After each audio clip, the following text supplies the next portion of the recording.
According to this, it's back to 3 as well. Thank you. Chairman, I have a question from Carolyn Thomson, a shareholder from New South Wales.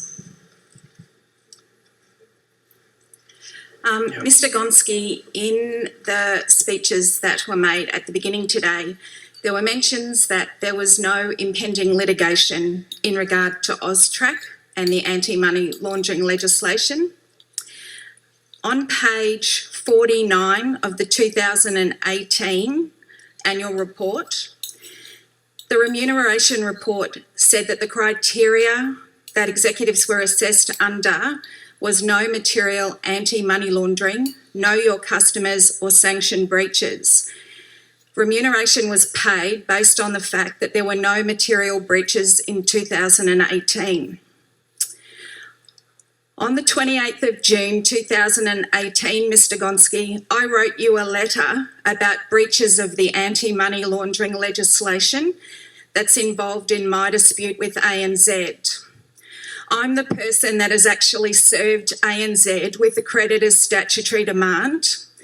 And if you are unable to get that stat demand set aside and pay the settlement that Shane Elliott agreed to pay on the 12th of October 2018, then it's not a matter of whether ANZ is insolvent, it is deemed insolvent. It is a deeming provision.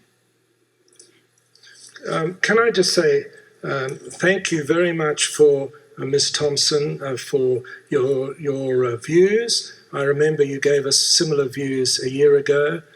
Firstly, can I just say, when we said there were no litigation with Austrac, that was with Austrac. You're not Austrac.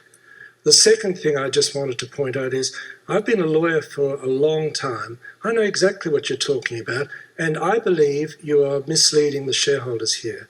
We're not going to be wound up by that. If you have a problem with our bank, as we've said so many times in so much emails backwards and forwards, we're happy to talk to you. But having said that, this is not the place to start threatening to shareholders who are not party to what's going on. And I thank you for your question, and I think we'll move on. Mr Gonski, with due respect, the reason that I've had to do this today is that on the 12th of October 2018, Mr Elliott and 2 other people from the bank sat in a room with another shareholder that's here and also the staffer of an Australian senator. That agreement was reached. The problem is when they left that room and when I wouldn't agree to have PwC appointed as a consultant to finalise the terms of that settlement, the terms were continually changed multiple times over a long period of time.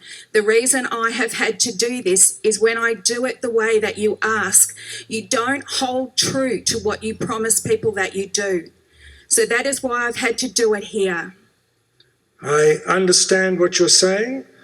We have people who will look into it, but we have looked into it many, many times, and I have absolutely no doubt that our bank, if we make a promise and if things are properly done, we will adhere to it. Having said that, this is not the place to argue, as I think we did in Perth 12 months ago.